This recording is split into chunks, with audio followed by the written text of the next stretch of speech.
Quand on pense à une condamnation à perpétuité, on pense à des criminels qui doivent passer leurs derniers moments en prison. Cependant, ce n'est pas nécessairement le cas.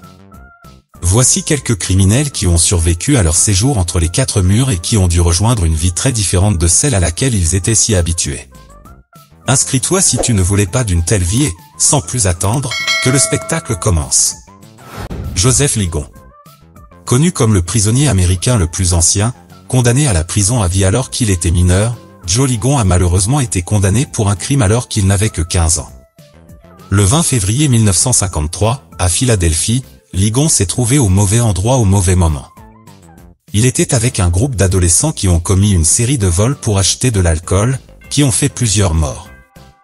On peut affirmer que cette affaire a été entachée d'irrégularités dès le départ, car Ligon n'a eu droit à aucune représentation juridique ni à aucune visite de sa famille, bien qu'il soit mineur. La police lui a également donné des aveux à signer. Bien que Ligon n'ait tué personne, lui et les autres accusés ont été reconnus coupables de meurtre au premier degré et condamnés à la prison à vie sans possibilité de libération conditionnelle. Si cette affaire avait été jugée aujourd'hui, Ligon aurait été condamné à une peine de 5 à 10 ans, ce qui montre à quel point le système juridique était probablement défectueux dans les années 1950. Ligon a passé près de 7 décennies en prison, y entrant à l'âge de 15 ans et réintégrant un monde qu'il reconnaissait à peine à l'âge de 83 ans. Le 11 février 2021, lorsque Michel Miller de CBC News lui a demandé quelle était la première chose qu'il avait faite en tant qu'homme libre, il a répondu « Je me suis effondré avec un grand sourire sur le visage. » Un homme libre. Enfin libre. Chester Weger. En mars 1961, Weger a été condamné pour le meurtre de Lilium Otink. L'une de ses 3 amies lors d'un week-end d'escapade réservé aux femmes au Starved Rock State Park dans le comté de LaSalle, dans l'Illinois, en mars 1960. Il a signé une confession dans laquelle il admet avoir commis le crime. Cependant, Weger s'est ensuite rétracté, affirmant que les détectives avaient menacé sa vie et obtenu des aveux sous la contrainte. Au moment du crime, Weger était plongeur dans la cuisine du Starved Rock Lounge. Une corde semblable à celle utilisée pour attacher les femmes a été retrouvée dans la cuisine. Il a également échoué à un test au détecteur de mensonges et était sous surveillance constante.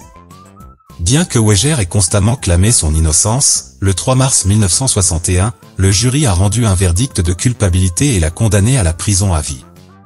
Le 20 novembre 2019, le Conseil de révision des prisonniers de l'Illinois, par un vote de 9 contre 4, a finalement accédé à la demande de libération conditionnelle de Weger. Les 23 demandes précédentes avaient toutes été rejetées. Au moment de sa libération, Weger, âgé de 80 ans, était le deuxième détenu le plus ancien de l'Illinois, ayant purgé 61 ans de prison.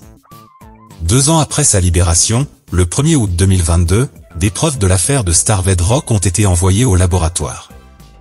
L'un des gants portés par la victime, Francis Murphy, contenait une mèche de cheveux. Il s'agissait d'un cheveu d'homme et le laboratoire a récupéré de l'ADN. Cependant, il ne s'agissait pas de l'ADN de Weger. Bien que les avocats de Weger, Andy Hale et Celeste Stack, se soient réjouis de la libération de Chester, ils ont juré de poursuivre le combat de Weger pour prouver son innocence.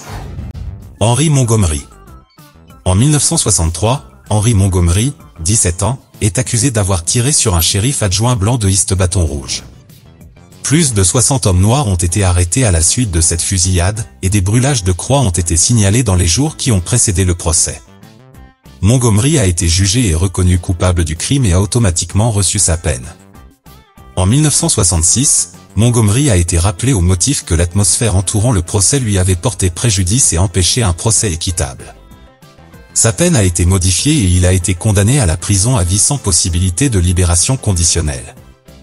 Bien qu'étant un adolescent entré dans une prison angolaise notoirement violente et abusive, Montgomery est devenu entraîneur et formateur pour une équipe de boxe qu'il a formée, a travaillé dans le service de sérigraphie de la prison et a mûri pour devenir un modèle positif et un conseiller pour les autres hommes de la prison.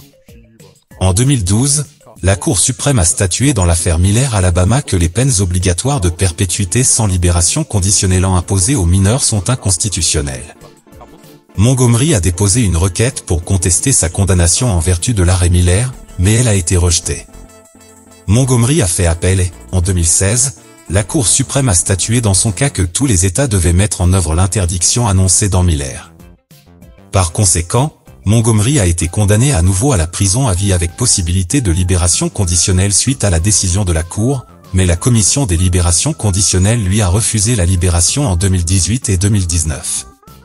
Mais en 2021, le Conseil des grâces et la Commission des libérations conditionnelles ont voté à l'unanimité en faveur de sa libération. Montgomery a été libéré en tant qu'homme libre le 17 novembre 2021, après 57 ans de prison, à l'âge de 75 ans.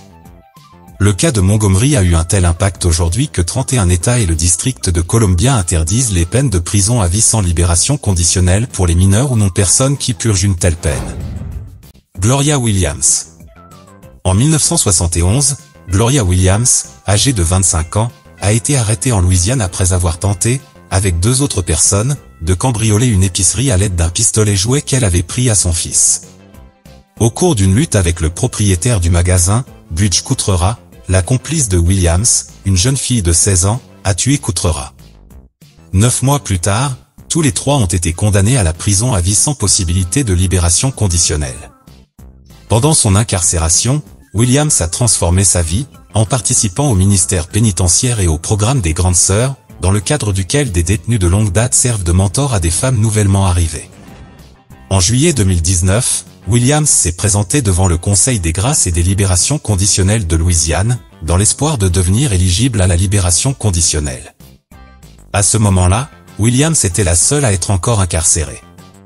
Cependant, l'attente a duré 2 longues années, sans que le gouverneur ne prenne de mesures, et avec la pandémie de Covid-19. Finalement, le 20 août 2021, plus de 2 ans après la recommandation de la Commission des libérations conditionnelles, Williams pouvait enfin être considéré comme éligible à la libération conditionnelle. Le 25 janvier 2022, Williams a comparu par Zoom devant 3 membres de la Commission des libérations conditionnelles, qui ont voté à l'unanimité pour lui accorder la libération conditionnelle s'il n'avait aucun contact avec la famille Coutrera. Quelques heures plus tard, Williams, 76 ans, a été libéré de prison après 51 longues années. Williams a retrouvé sa famille, notamment ses frères et sœurs, ses enfants aujourd'hui adultes, ses petits-enfants adultes et ses arrière-petits-enfants. Sheldry Top. Comme beaucoup d'autres délinquants, Sheldry Top a eu un départ difficile dans la vie, ayant été maltraité par son père dès son plus jeune âge et ayant fait des allers-retours constants dans des institutions psychiatriques dès l'âge de 12 ans. En 1962, Top a ôté la vie à Charles Davis, 50 ans, après s'être introduit chez lui. Il avait 17 ans à l'époque et s'était enfui de l'hôpital psychiatrique d'État de Pontiac. Top a été capturé à Chicago en 1962, moins de 2 semaines plus tard. Top a avoué son crime et a été condamné à la prison à vie sans possibilité de libération conditionnelle par un tribunal de comté du Michigan. Sa peine a ensuite été réduite à 40 à 60 ans, également en raison de Montgomery, en Louisiane, car il était mineur à l'époque. Lorsque le juge James Alexander a de nouveau condamné Top, il avait déjà purgé 56 ans et avait plus de 10 ans de bonne conduite à son actif. Cela lui a permis d'être libéré sans audience de libération conditionnelle, et en février 2019, Top est sorti de prison en homme libre, à 74 ans. Il vit désormais avec sa famille, qu'il a soutenue tout au long de son séjour en prison. Comme toujours, clique sur la vidéo à l'écran si tu veux plus de vidéos, merci d'avoir regardé et à bientôt les gars.